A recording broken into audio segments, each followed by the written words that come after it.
Hamas, Hamas. It was not just Hamas, he said.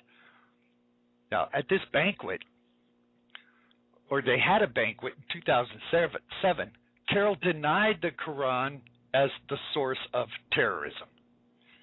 Well, how many times have I been through that on this program? In fact, you go to anybody, any program, any radio program, whether it's on regular broadcast, on Blog Talk, on Spreaker, any place else that's telling the truth about this, reading directly from the Quran, then what he's saying is a bold-faced lie.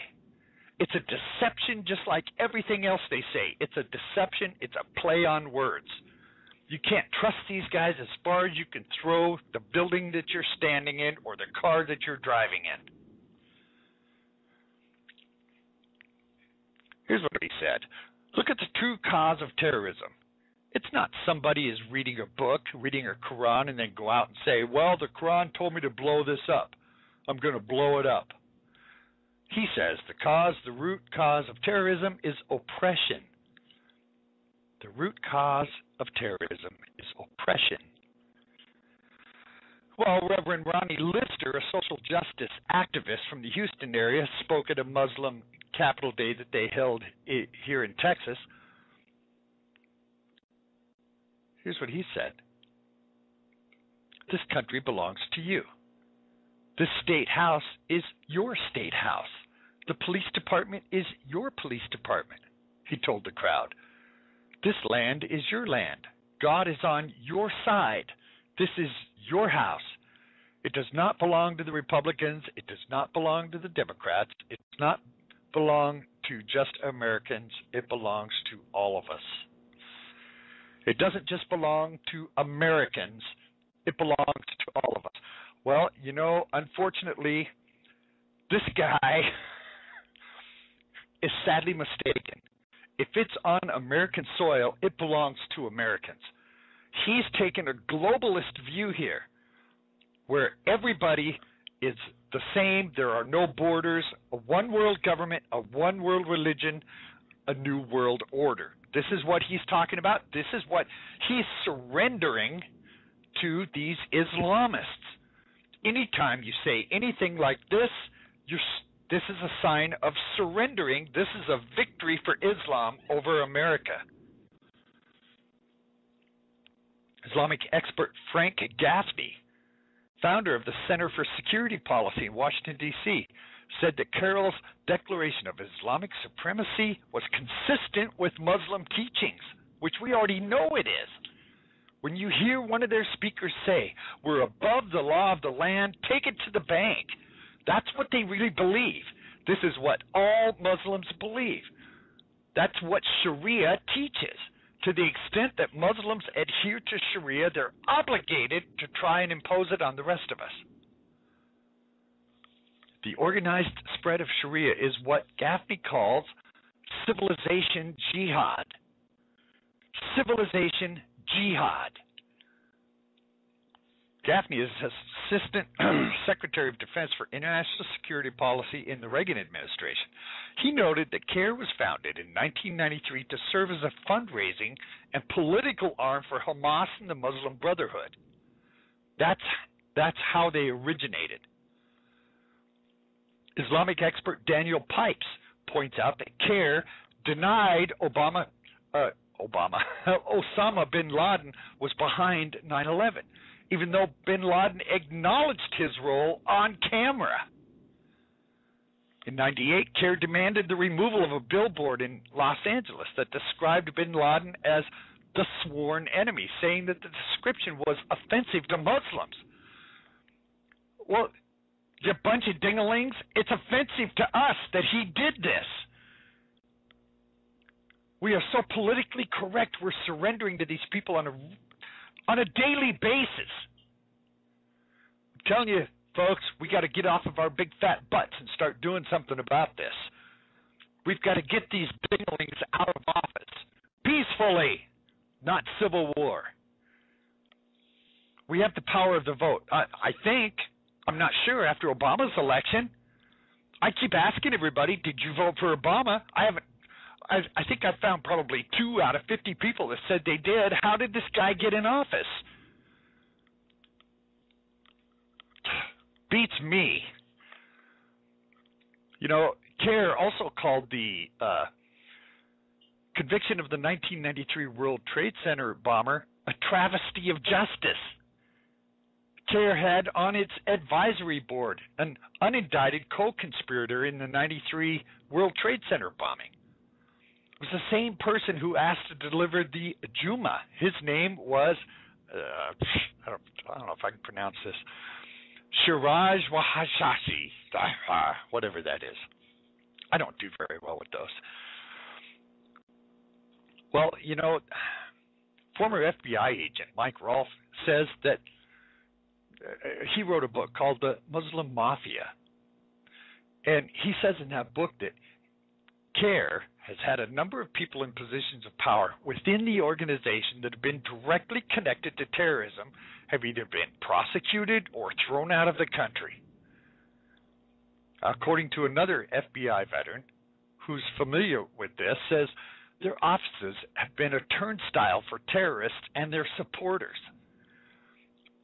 A review of the public record, including federal criminal documents, say the IRS 990 tax records and Federal Election Commission records detailing donor occupations reveal that CARE has been associated with distributing a number of convicted terrorists or felons in terrorism probes, as well as suspected terrorists and active targets of terrorism investigation.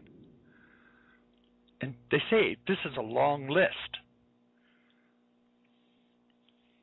which includes the current and former directors of CARE, who the Democrats and the politically correct dingalings are embracing with open arms. I mean, they're just downright French kissing them. And it's the most disgusting thing. What are these people thinking? That's what kills me. What are these people thinking?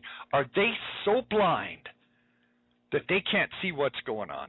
That they can't see the truth that's right in front of them? It's the elephant in the room, and they can't see it. What elephant? Well, I'm not sure. I'll tell you what. Let me get to this thing about Brennan, because frankly, this is a little bit disturbing. Now, John Brennan recently confirmed as CIA director. CIA director. Well, let me say this first of all before we talk about this. If you were the president, and we have been battling this whole terrorist idea for all of these years, going to all of these extraordinary steps, all of the drones, all the advanced technology, all the wiretaps, all of the surveillance, everything for that, and they say they're doing it for our safety, protecting us from terrorism. Yet they're bringing the very religion that fosters that terrorism. Every one of these terrorists have done it in the name of Islam. Now remember, they're going to tell you, well, not every Muslim is a terrorist. Well, you know, on the last program or two, I told you there's 1.3 billion. If 1% of those 1.3 billion are terrorists, that's over 10 million terrorists. That's 1% of 1.3 billion. So this is simple math. Let's use some critical thought here.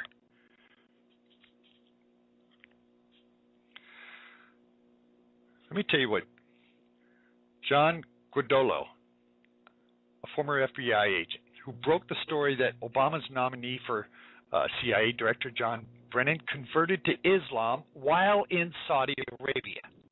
Now, this is going to be important because he didn't do this on his own. he didn't go to Islam and say, I want to be a Muslim, or he was converted by the Saudi Arabians, by the Saudi Arabian government, which would explain why he's so hospitable to the Muslim Brotherhood. Last Wednesday, there was a show that interviewed this John Guidolo, who said that the Senate has confirmed John Brennan, CIA director. And then we had Rand Paul's nearly 13-hour filibuster. Must have started a conversation about the U.S. drone policy, which is about time, a couple days late. I mean, I did my program about this very same thing a week ago. So these guys are just coming out with it now. They're a little behind, but at least they got it. That's all right.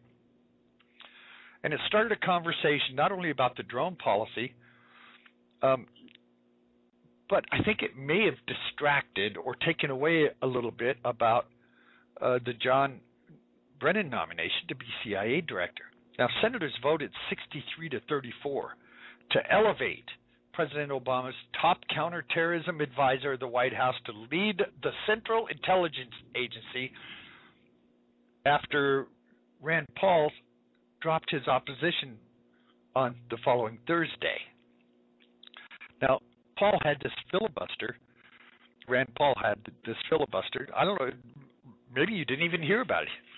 Let me tell you briefly about it in case you didn't hear about this. He filibustered for 13 hours. And in case you don't know how this works, a filibuster, when you filibuster, when a senator or a congressman wants to filibuster, here's what you have to do. You have to take the floor, say, I'd like to speak, and the speaker says, okay, you can have the floor.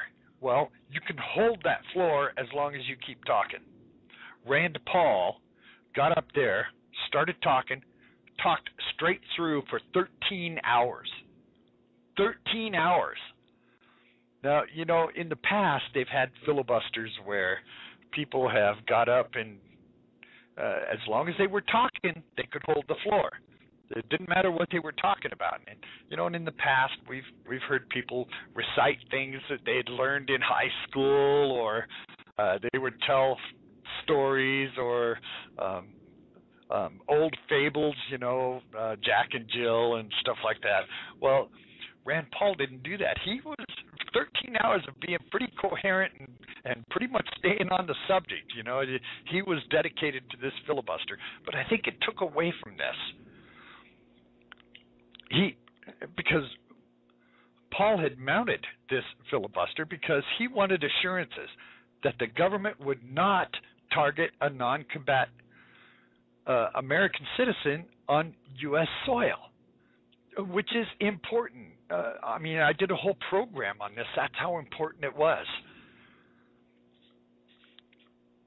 So here's the deal. Meanwhile, while he was doing this, John Brennan was sliding into this appointment. Everybody was saying that this guy is wrong for this job. Absolutely wrong. His complacency regarding the jihad threat was made clear in May of 2010 when he expressed a desire to encourage moderate elements of Hezbollah, which is a State Department designated terrorist organization. Now, this is the guy that was converted to Islam by the country of Saudi Arabia, not somebody who just lived there. So we're talking about somebody there who was John Brennan, who was in Saudi Arabia in an official capacity. The government of Saudi Arabia, in an official capacity, came to him and converted him to Islam. This is a governmental political move. This is not actually, it was killing two birds with one stone. They were converting someone to Islam, but they were doing it for a political reason. They were getting their foot in the door. And when President Obama found out that he had converted to Islam, they were then brothers in arms. They were then holding hands and skipping across the White House lawn. I mean, they are just two